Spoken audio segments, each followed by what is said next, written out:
আজকে পোস্ট অফিসে কি গন্ডগোল, তোমাদের তো তখন দেখালামই। আমি একটা উকিলের সাথে গন্ডগোল বেঁধেছিল, তারপরে আমার সাথে গন্ডগোল বেঁধেছিল।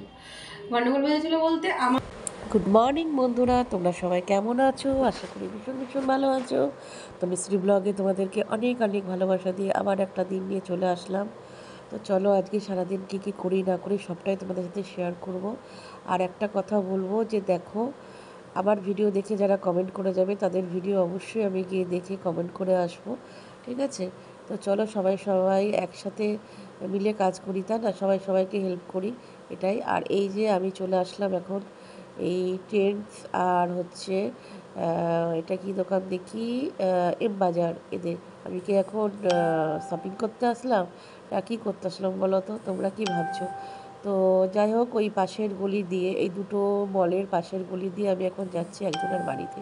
তোমাদের মনে আছে কিনা জানি না, আমারই একটা কাস্টমার, বহু বছর আগেকার মানে কাস্টমার, অনেক পুরনো কাস্টমার। ওনার হচ্ছে, আমি এমনি কারোর বাড়িতে কাজ করতে যাই না। উনি একটু অসুস্থ, পায়ে একটু প্রবলেম হয়েছে, তাই আমার কাছে আসতে পারছে না। তো ওই কাকিমা, আর দেখো গাছগুলো, ফুলগুলো কত সুন্দর দেখো, তোমাদের একটু দেখালাম। তো ওই কাকিমা আমাকে ফোন করে অনেক দিন ধরে বলছে যে একটু চুলটা কেটে দিয়ে দিও। তো তার বাড়ি আমি এখন চুলটা কাটতে আসলাম। তো কাকিমা, আমি আমার যা রেট, মানে আমার পার্লারে আসলে যে রেট নিই তার থেকে ডবল রেট আমার বাড়িতে গেলে দেয়। আর দেখো ঢুকে পড়লাম, কত সুন্দর আলপনা দেওয়া। আর কাকিমার বাড়িতে একটা সুন্দর একটা ডগি আছে, চলো তোমাদের সাথে পরিচয় করাবো। তো এই দেখো চলে এসেছি। তা মানে আমার খুব ক্লোজ কাস্টমার হলে তবেই আমি তার বাড়ি যাই, নচেত আমি এখন আর কারো বাড়ি যাই না, ঠিক আছে? দেখো ডগিটা তো আমাকে চেনে, মানে ও মাঝে মধ্যে মানে ওর আমাদের বাড়ি যেত কাকিমা নিয়ে, তো আমাকে চেনে খুব, মানে আমাকে মানে দেখে বুঝতে পেরে গেছে। আসলে অনেক দিন পর আসলাম, তো অনেক দিন বলতে গিয়ে বেশ 1-2 বছর পর আসলাম কাকিমার বাড়িতে। অনেক দিন মানে 2-1 বছর আগে এসেছিলাম। তো কাকিমার ছাদ থেকে একটুখানি বাইরের দৃশ্যটা একটু দেখিয়ে দিচ্ছি। তো ডগিটার সাথে অনেক খেলাধুলা হলো চুলটা কাটিং করার পর। এবার আমি বেরিয়ে পড়লাম কাকিমার বাড়ির থেকে। তো আমি এখন যাব হচ্ছে পোস্ট অফিসে। আর পোস্ট অফিসে গিয়ে কি ঘটনা ঘটলো তোমাদের সাথে আমি পরে বাড়ি গিয়ে শেয়ার করব, ঠিক আছে? তো এখান থেকে আমি টোটো ধরবো, কার পোস্ট অফিসে যাবো। ওই যে আগামীকাল ইয়েতে বলেছিলাম তোমাদেরকে যে আমাকে চেক বইটা আনতে যেতে হবে। তো এই যে আমাদের হেড পোস্ট অফিসে আমি চলে আসলাম। আর পোস্ট অফিসে গিয়ে দেখছি একটা উকিলের সাথে ভীষণভাবে গণ্ডগোল হচ্ছে। তো তোমাদের সাথে সেটাই আমি একটু শেয়ার করলাম, তো দেখতে থাকো। মানে কী বলো তো, পোস্ট অফিসে টাকা পয়সা রাখা ভালো, কিন্তু এই পোস্ট অফিসে এত বাজে নিয়ম না। একটা কাউন্টারে দুনিয়ার কাজ হয়, এত বাজে শিখিয়েছ বলার নেই। মানে খুবই কষ্টকর ব্যাপার পোস্ট অফিসে আমাদের হেড পোস্ট অফিস থেকে টাকা তোলা। ওই যে দেখছো এই থামটার পিছনে উকিলটার সাথে ভীষণভাবে গণ্ডগোল হচ্ছিল। তো যাই হোক, আমি এবার কাজ ছেড়ে চলে আসলাম। আর ছেলে কই? হে মা, ওকে গেটে আটকে রেখেছিস? দেখে তুই ভিডিও করছিস? এগুলো কিন্তু খুব অন্যায়। দাঁড়া বাবু, দাঁড়া, আমি যাচ্ছি। না না, আমি খিদে পেয়েছে আমার খুব। তুই গেটটা খুলে দিয়ে আমার ছেলেকে। কোন দিকে করব? আজকে মেনু আমাদের পুঁইমিচুরি ভাজা, আর এটা চচ্চড়ি, আর মাছের রসা ঝাল দেওয়া, আমের চাটনি, আর এটা এটা হচ্ছে আমের চাটনি না, আর এটা হচ্ছে ধনেপাতার চাটনি। তো এই দেখো আজকে আমাদের মেনু। তো খেয়ে নিই, খুব খিদে পেয়েছে। চলো। এই যে বন্ধুরা, খাওয়া দাওয়া করে ওপরে আসলাম। আর আমি তো আজকে বিছনাপত্র কিছু তুলে দিয়ে যেতে পারিনি, তাড়াতাড়ি চলে গেছি বলে এখন ঝেড়ে নিলাম ভালো করে। ছেলে চলে এসেছে। আর আজকে পোস্ট অফিসে কি গন্ডগোল, তোমাদের তো তখন দেখালামই। আমি একটা উকিলের সাথে গন্ডগোল বেঁধেছিল, তারপরে আমার সাথে গন্ডগোল বেঁধেছিল। গন্ডগোল বেঁধেছিল বলতে আমার আগে 3জনা ছিল লাইনে। তো 3জনা থাকাকালীন হচ্ছে টিফিন আওয়ার্স হয়ে গেল। এবার টিফিন আওয়ার্স যে হয়ে গেল, তখন হচ্ছে 4 নম্বরে আমি। এবার ওরা যে তিনজনে আমাকে বলে কেউ গেল না যে আমরা আবার ফিরে আসছি, ঠিক আছে, আপনার আগে আছি।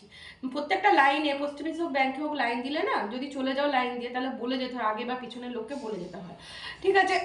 ওরা কেউ বলে গেল না। এবার আমি ভাবছি ওরা যদি থাকতো, মানে বলে যেত, তাহলে কিন্তু আমি আর থাকতাম না। আমি দেখছি 15-20 মিনিট হয়ে গেল, 15-20 মিনিট হয়ে গেলে আমি তো প্রথমেই, তাহলে আমার কাজটা আগে হয়ে যাবে। আর আমার তো বেশি বড় কাজ না, আমারটা জাস্ট চেক নেব, মানে চেক বই নেব। এবার যদি ওরা বলতো যে আছি, তাহলে আমি আরও ধরো ওদের কাজ সেরে আরও ধরো 8 ঘন্টা এখানে দাঁড়িয়ে থাকতে হবে, আরও 8 ঘন্টার বেশি হয়ে যেত, তাহলে আমার দেরি হয়ে যেত, তো সেজন্য আমি চলে আসতাম। তো ওরা কিছু বলে গেল না বলে আমি বললাম তাড়াতাড়ি হয়ে যাবে, আমি তাহলে দাঁড়িয়ে যাই। ওমা কিছুক্ষণ 15-20 মিনিট পর একটা বউ এসছে, ওই বউটা এসেছে, দিয়ে বলছে আমি কিন্তু তোমার আগে আছি। আমি কোনো উত্তর দিচ্ছি না। তারপরে আর মানে বেশ টাইমটা হয়ে যাচ্ছে, ওরা আসার টাইম হয়ে যাচ্ছে, বসার টাইম হয়ে যাচ্ছে। তখন আমি বললাম দেখুন আপনি কিন্তু ভুলে যাননি, ঠিক আছে। না, সেই পুড়ে পুড়ে চেঁচাচ্ছে, পুড়ে চেঁচাচ্ছে, মানে আপনি আমাকে বলছে আপনি লাইনে ছিলেন না, হ্যান ত্যান, আমরা আগে ছিলাম, হ্যানা ত্যানা, সে 7-17 বলেছে। আমি কিচ্ছু বলছি না, আমি শুধু চুপ করে আছি। আর পোস্ট অফিসের ভেতরের যে মানে লোকগুলো আছে, মানে যারা কাজ করছে, স্টাফগুলো, তারা তো দেখতে পাচ্ছে আমি কতক্ষণ ছিলাম না ছিলাম। বা উনি বেরিয়ে চলে গেলেন, তারপরে উনি আমাকে বলেও যায়নি। আমার পেছনে যেমন দাঁড়িয়ে একজন আসলে, এসে দাঁড়ালো, দিয়ে বললো তোমার পেছনে কেউ আছে? আমি বললাম না, নেই, তবে আমার সামনে ছিল, ওরা তো কেউ বলে গেল না, তার মানে আমার পরে আপনি আছেন। তা বললো আমি তাহলে একটুখানি বাইরে থেকে আসছি, আমি তোমার পরে আছে, আমাকে বললো না, ঠিক আছে। তো এরকম বলে দিয়ে ওরা তো সমানে চেঁচিয়ে যাচ্ছে সমান। আর আমি শুধু একটা কথা বলছি, দেখুন আপনারা যদি বলে যেতেন তাহলে কিন্তু আমি আপনাদের ছেড়ে দিতাম। যেটা রুলস মানেই চলতে হবে, ঠিক আছে। এখানে পোস্ট অফিসে বা যে কোনো লাইনে এটাই নিয়ম। না, আমাকে বলছে আপনি লাইনেই ছিলেন না, এদিকে পোস্ট অফিসের লোকগুলো দেখছে আমি লাইনে আছি কি না আছি। তখন আমি শুধু একটা কথা বলেছি, দেখুন আপনি মিথ্যা কথা বলছেন, হ্যান ত্যান সব অনেক কথা বললো। বলার পর আমি শুধু একটা কথা বলেছি, দেখুন আমি ছিলাম কি ছিলাম না, বা আপনি আমাকে বলে গেছেন কি গেছেন না, বা আপনি পোস্ট অফিসের ভেতরেই ছিলেন না বাইরে চলে গেছিলেন, পুরোটাই কিন্তু সিসি ক্যামেরায় ধরা পড়বে। আপনার জোর গলার আওয়াজে কথা বলবে না, তাহলে আপনি ওদেরকে বলুন, ভেতরের লোকগুলোকে। আমি আপনার সাথে অত তর্ক করতে চাই না, অত ঝগড়া করতে চাই না। প্রত্যেকের কাজ আছে, প্রত্যেকের সময়ের দাম আছে, আমারও সময়ের দাম আছে, আমিও অনেকক্ষণ আগে বেরিয়েছি, হ্যাঁ। তা যে আমার ছেলে আছে, আমার ঘরে বয়স্ক লোক সে আপনার থাকতে পারে, আমাদের ঘরেও আছে, আমি শুধু এটা বললাম। তারপরে আমি বললাম দেখুন এখানে অত তর্ক করার কিছু নেই।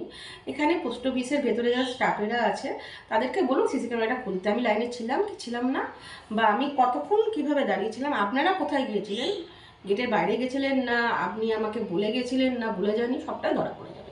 তখন যেই আমি এই কথাটা বললাম, পোস্ট অফিসের ভেতর থেকে প্রত্যেকটা স্টাফ এসে মানে জড়ো হয়ে গেল, বলছে এত চেঁচামেচি করছেন কেন, হ্যান ত্যান এসে। আচ্ছা, আমি তো একটাই কথা বলেছি, আমাকে ওনারা কেউ বলে যায়নি যে আমরা লাইনে আছি। যদি বলে যেত তাহলে কিন্তু আমি জায়গা মানে আমি তাহলে পিছনে দাঁড়াতাম, হয়তো আমি চলেও যেতে পারতাম, এটা বললাম। দিয়ে তখন আমাকে বলতে আপনি কি কাজ করেন, আমি ওটা চেক নিই বলো। তখন ওই বউটাকে বললো আপনি তো চেঁচাবেন না, আপনি উনি আর 10 মিনিটের কাজ ছেড়ে দিন, আপনি অত চেঁচাবেন না, ঠিক আছে। ও বউটাকে দিলই না, আমাকেই আগে ছেড়ে দিল। তা আমি তো সেটা বলছি যে যেটা দেখে রুলস নিয়ম, সেটা নিয়ম তো মানতেই হবে না। এখনকার গায়ের জোর গলার জোরে তো সব কিছু হয় না, ঠিক আছে। তো সিসি ক্যামেরাগুলো হয়ে কিন্তু একদিকে খুব ভালো হয়েছে, ঠিক আছে। তো যাই হোক, তো বিশাল গন্ডগোল। আমি চেঁচানো নিয়ে বেশি কথা বলিনি, আমার এমনি পেশা। আমি না এমনি মানে মানে ফালতু কোনো প্রমাণ ছাড়া সেই জায়গায় আমি চেঁচাই না। আমার যেখানে প্রমাণ আছে, প্রমাণ নিয়েই আমি কথা বলি, আর প্রমাণ নিয়েই আমি চলি। আমি আলফাল গলাবাজি করে আলফাল তর্ক আমি করি না, ফালতু সেখানে চেঁচাই না। যেখানে দেখি আমার কোনো প্রমাণ নেই, আমার কথার দাম থাকবে না, আমার কোনো থাকবে না, আমি সেখানটা চুপ করে যাই। তো এটা হচ্ছে ঘটনা বাবা। সকালবেলায় বেরিয়ে এইসব গ্যাঞ্জাম হলো, ঠিক আছে। তোমাদের সাথে একটু শেয়ার করলাম, ঠিক আছে, যে তোমরা এইভাবে লাইনে কোনো সময় যদি দাঁড়াও তো এইভাবেই চলবা, এইভাবেই কথা বলবা, ঠিক আছে। মানে কাউকে বলে যাবা, না বলে গেলে কিন্তু মুশকিল। চলো তাহলে আবার পরে বিকালে দেখা করছি, ঠিক আছে। উফ বাবা, হাঁপিয়ে গেছি জানো তো। আমি এমনি চেঁচামেচি করতে পারি না, আমার হাই প্রেশার আছে না। দেখো তো আমি একা একাই বেশিরভাগ ডগিদের নিয়ে থাকি, ঠিক আছে। চলো পরে আসছি। দেখো কি অবস্থা, দেখো তোমাদেরকে দেখালাম এটা, এক করে লাফ দিয়ে উঠলো গায়ের ওপরে। দেখো দেখো, লাফ দিয়ে উঠেছে। কিরাম অত্যাচার তাহলে বলো। উড়ি বাবারে, মরে গেলাম আমি, মরে গেলাম। নামার কোনো সিন নেই তো। উড়ি বাবারে। দেখো বন্ধুরা, বসার কোনো জায়গা পাচ্ছে না। একবার আমার কোলে উঠে অত্যাচার করলো যাতে আমি চেয়ার থেকে নেমে যাই, দিয়ে ওকে ওই জায়গাটা, বসার জায়গাটা দিই। এখন আবার বেসিনে উঠেছে, যে বেসিনের মধ্যে বসবে। ভাবছে কি ওই যে লুচি বসে যেহেতু ছোটোটা আমার, ও কিন্তু সেই প্ল্যান নিয়ে ওইখানে বসতে চাইছে। তাহলে বোঝো কতটা বদ ও, ঠিক আছে? মানে ও আর বসার জায়গা পাচ্ছে না সারা ঘরটার মধ্যে, ঠিক আছে? দুটো চেয়ার আছে তাও বসার জায়গা পাচ্ছে না, দেখেছো কেমন বদমাইশি জুড়েছে। তো চলো আজকের ভিডিওটা বেশি বড় করব না, আর এইটুকুই রাখবো। তোমাদের ভিডিওটা কেমন লাগলো অবশ্যই জানিও, আর যদি ভিডিওটা ভালো লাগে অবশ্যই লাইক কমেন্ট শেয়ার করে দিও, নতুন যারা সাবস্ক্রাইব করে দিও। তো দেখা হচ্ছে একটা নেক্সট ভিডিওতে, ততক্ষণ তোমরা ভালো থেকো, সুস্থ থেকো। তো চলো, আর আমার ভিডিওতে যারা কমেন্ট করে যাবে অবশ্যই আমিও তাদের ভিডিওতে গিয়ে পুরো ভিডিও দেখে কমেন্ট করে আসবো। তো চলো, আর কিছু বলার নেই, চলো টাটা বাই, গুড নাইট, সবাই ভালো থেকো, সুস্থ থেকো, টাটা।